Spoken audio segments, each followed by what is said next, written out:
So we're back in front of the credenza, which means that this is probably going to be a longer form video, and it's probably going to ramble a little bit because we just had our drop yesterday of 18 new rugs. So my goal with this drop was sort of to offer a wide range of things that might be of interest to collectors. And I want to kind of go into collecting for a minute here, because for a long time, ever since I started rugs, I had this vision of what a collector, what a textile rug collector looked like in my brain. And it was somebody with a lot of money to be able to spend on expensive and rare rugs. As I've gone on, as I've talked to more people, and especially in just these past few months, I've learned that is not the case. And I should know this because in our rug pill video, I even say as much, because I think I say something along the lines of, when it comes to rugs, the nice thing about collecting is that you collect just what you like. And so it's down to your taste and what you can afford. And I should have taken that to heart, because not all collectors are just stuffy rich people with interior lighting that can afford these crazy pieces. You just collect what you like when it comes to rugs and textiles. And I thought about that a lot when it came to this drop, because there are higher things in this drop, I think, than we've ever had before. I think our highest end item was in this drop. But I sort of run the gamut with that, because on the lower end, there are relatively inexpensive items that are incredibly old, and I think would make good gateway drugs into collecting for different types of rugs or as study tools. And I sort of want to talk about that today. And we're going to begin probably with a gateway drug. This is a Yomut bag. And Yomut, as well as other Turkomen stuff, is not in vogue at the moment. And what that means is that you can get items like this. This is a full mint condition bag. The original ends are folded over on both the bag pile portion of the bag and the flat weave portion of the bag, intact, a full bag. Bags are highly collectible, and this is like all natural dyes. I say circa 1900. I brought out in the Kazak video that I was watching the Grogan Auction at the beginning of January, and Turkmen stuff was down. There was a Salor bag face, I think, that was appraised at like $175,000 or something like that. And don't get me wrong, appraisal is difficult. I mean, did it crack 100,000? I don't even remember. Obviously, this bag is not worth $100,000, but it just goes to show kind of where the market's at. And if you have any interest in Central Asian textiles and rugs and bags, I mean, now is the time to get into it, because the prices are not as intimidating as they used to be, and you can learn a lot from textiles like this, from having them, holding them, and they make excellent decorative items as well, just throwing that up on a wall. You know, I wouldn't think of it as an investment piece, but I would think of it, you can think of it as a decorative item, but also as a study tool to get to know how these pieces feel, what their handle is like, and what to look for in color for when you do come across, you know, a wicked fancy piece or something. Sort of in the same vein as a study tool is this fragment. And I call this a fragment because of the condition, but I mean, you could still technically use it as a rug. But this is a Shirvan Rug. Is this right side up? No, this is right side up. By the way, if you're ever wondering which side of the rug is right side up, just feel the pile. If the pile is smooth going down, that's the top. If it's rough, that's the bottom up. It's all about the what is that called? It's all about oh, what is it called? I would throw this on a wall or tuck it away somewhere as a study tool for the colors on Caucasian rugs, because this is firmly in the 19th century. It's probably mid to third quarter of the 19th century, just based again on the handle, the flex in the rug. There's a grittiness to the back of earlier rugs that later rugs don't exhibit, and just the sheer amount of color range on this rug. Obviously, like I said, the rug is worn. A lot of that color has gone from certain areas, but where it remains, it's just such a good example of the types of colors that these sorts of rugs display. I would be tempted to put this on a wall lengthwise, like down a hallway or something like that, but it is short enough, about 6 feet, where you could hang it vertically from a wall and have it be a display piece. This is akin to buying a textbook. As a rug dealer, people will ask you, how do you know something is that old? Or how do you know something is that valuable? And 9 times out of 10, you know what that answer is? The color, the feel. And it's because rug dealers handle a ton of rugs, and they handle rugs like this. They see colors like this. And the result of that is this tactile and visual library that is built up in the mind, so that on first glance, a good rug dealer can say, that is old, that is valuable. So when you buy these things, although they are decorative, you're not buying a rug. You are buying knowledge. You are buying the thing that will help you distinguish the mundane from the exceptional. In fact, I'm actually workshopping a new video idea right now, talking just about that, talking about why we shouldn't fear condition. Because the truth of the matter is, most rugs that most people can afford are not going to be in good condition. But a lot of them will be incredible teaching tools, which this Shirvan fragment firmly falls into. So that was a nice little bonus piece that I stuck in this drop, and I think looking for inexpensive pieces like this, which we tried to do. I really did try to make this as inexpensive and accessible as possible. Just think of it as a way to study. Think of it as, instead of reading, you are touching and looking and viewing some of the best colors and builds that, in this case, the Caucasus had to offer. So that is the Shirvan fragment. I've talked about this rug a lot on in different corners of my social media. This is a Bordjalou Prayer Rug. And at first it seems relatively mundane, if not unexciting. I think from a decorative perspective, the one thing that really stands out is the green.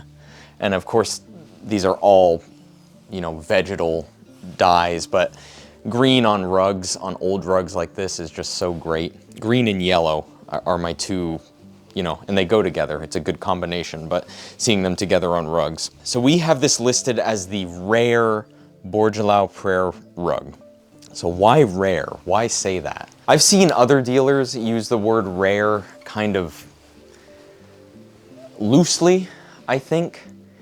And rare is a tough word to use. I think you can use rare when it is pretty widely agreed and known that there were rugs made in small batches. And that's a relative term, small, because small batch could mean like, maybe there was a 50 to 70,000 of these types of rugs made, but there were millions of different other types of, so it's all sort of this relative way of thinking about it. This one, we can say rare, because of one simple design feature, and it is this central medallion. This central medallion is called the shield motif, and the thought is that it's derived from an old devolved form of the Armenian cross that was used in churches and monasteries, which that might be true. I'm not sure where this design exactly comes from, but I'd be willing to believe that. The design is not rare. The fact that there is only one of these on this prayer rug is. There is a book called Caucasian Prayer Rugs by this guy. I really should know his name because I'm citing him, but I don't remember right off the top of my head. And in that book, he explains that Bordjalou Prayer Rugs specifically that have one central diamond medallion make up about 3% of all known Bordjalou Prayer Rugs. This is not a diamond. This is the shield. It's a hexagon. It's 6 sides. And in that book, the examples used are specifically 4-sided diamonds with maybe some small peripheral design within. The fact that it's a shield and not a diamond does not necessarily detract from the rarity. In fact, you may be able to make the argument that it's even more weird that there's only one of these shield motifs on this rug. That being said, we can extrapolate that the use of one central motif, one central medallion on Bordjalou Prayer Rugs is rare. It is highly uncommon. And so we've used that descriptor for this rug. And it's funny because normally, you know, people would just pass this rug by because it does not have the original edges. These are all redone. There's areas of low pile. The brown within this major border is oxidized, which is kind of a no-no for a lot of people. But that one design aspect, that one, ironically, small design aspect is what sets it apart from all the other Bordjalou Prayer Rugs. Next, for this drop, we had 2 Kurd Bidjars. Now the term Kurd bidjar is a little bit of a misnomer just because all bidjars come from Kurds. Kurdish people made the most extravagant of bidjars, the most formal of bidjars. But we distinguish between the two because those formal bidjars and Kurd bidjars are very, very different design-wise. This is sort of a more commercial production Kurd Bidjar, as in it's in a saleable format for the time, this sort of 4x6, and is sort of imitating these Persian design style of the time, you know, the central medallion and 4 corners. But it's types of rugs like these that are so ahead of their time. It sort of leans into that whole Heriz thing where it's like you could go into a store today and find something imitating a design like this sort of abstract, geometric sort of rug. I love Kurd Bidjars. Comparing them to their contemporaries, I think they're some of the most just creative types of rugs, very abstract, which I really like, and great use of color, like this camel field and the pinks and the greens and blues found here, especially on those anchors. This one over here, right? Yeah, that green is great. The green against that sandy brown. So that is like kind of a typical Kurd Bidjar. They also last forever. That's the one thing that formal Bidjars and Kurd Bidjars share, is because of that Kurd construction technique. They are just indestructible. So again, that is, I would say, like more commercial design for however commercial the Kurd Bidjars were. Just a really nice decorative piece, but it's the type of decorative piece that I really enjoy. It's not what I would call a collector's piece. This is what I would call a collector's piece. Once again, I am using the word fragment to describe this. This is a cool rug. This is a true Kurd Bidjar. Thick pile, heavy. You know, it's got such weight. I'm having trouble holding it up. I saw this design recently being reused in a new rug, and they missed a bunch of, you know, smaller things about this, but this was the basis of design for that rug. I'm running out of breath holding this thing up. This is just the best of the best Kurd Bidjar types. Just incredible color, unrepeated winding design, and you can tell that the inspiration of this rug was sort of the Persian aristocracy, what they were doing, but it's just done in such a village fashion. You can't help but just marvel at it. You have to think, you know, this woman probably grew up around the Persian aristocracy and saw what they liked and then thought about, well, I want to repeat that in my designs. And so you get this village, Kurdish village version of these grander Persian drawings and sensibilities. It's just, there's a great story to it. It's got great color. Obviously, the condition is not there. This is not a rug. This is a piece of history. Yeah, it's really cool. There are people out there that freak about Bidjars, and I think this will get their gears going, because this is a really cool piece. It doesn't matter what condition it's in. Don't be afraid of condition, because if you are, you'll miss out on cool stuff like this. Okay, so this was not in the drop. I bought this. I bought this for myself, and I bought it as sort of what I was talking about earlier, having a research tool. Now, this was not cheap, but one, I like this type. I can't help but like this type. And two, it's a very good example of one of these types without really breaking the bank on my end, because normally these are crazy money. There was one in mint condition, full pile, that went at the Grogan Auction for $25,000 hammer, which means they probably paid close to 30 for it. But it's an eagle kazak. It is a single medallion eagle kazak.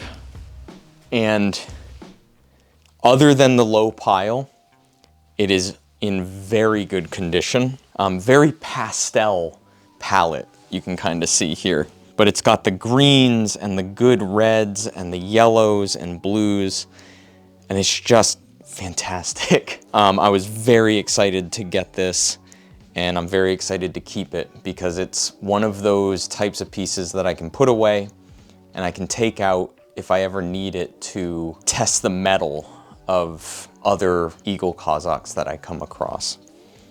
But yeah, just a really cool piece. And the other one that I got for myself is a little Kurd Bidjar, another one. This mat. Here's a little interesting tidbit. If you ask any rug dealer, I think they probably have their favorite and least favorite motifs, and some of the least favorite have to be the Hirati design, because you just see it everywhere. And at a certain point, there were some weaving areas that would only weave Hirati. You could only find Hirati designs coming out of certain weaving areas. The way it's been put to me is that if you're trying to enjoy a Hirati, the best way is to try and find the most detailed types of Hirati, because as time went on, and especially in the middle of the 20th century, Hirati would just become basically a moon shape cut in half. That's it. I'll throw up a picture of what one looks like. But if you look at something like this, that is, 19th century. You can see that those fish shape, they're referred to as the fish part of the Hirati. Look at the detail in that. Look at the colors. Look at the different shades that were used in the smaller parts of the design. That's what makes a good Hirati. That's not the only interesting thing about this rug. This border is awesome, and the fact that there's only one border and only ever was one border is really cool. Because normally when you see just the fat border, like the main border, when you only see that, my first instinct is, it was cut because there was maybe an outer minor border. It's not the case here. It was just this border. But this is a great little Kurd Bidjar that I'll just continue to use in our house, but maybe on our wall. But yeah, pretty cool. So why did I buy those things? One, I have gotten in a mood lately that I need to have more of my own things. I don't know if I necessarily want to be a quote-unquote collector, but I do want to have my own library of things that I can pull from for research and interest purposes to look at either on a wall or in storage. And there is something to be said about living with rugs and textiles, when you're around them, when you see them daily, and when you are enjoying them, not as products, but as things that you find enjoyment in. There's value to be gained from that. There's experience to be gained from that. And so I've started seeing things that I like and buying them for myself with totally separate from the monetary value. Even though I think all rug dealers would probably agree that no matter what you do, after a while, there's always this little voice in your head. There's always a little devil on your shoulder telling you, whispering in your ear, like, you can make your money back on that.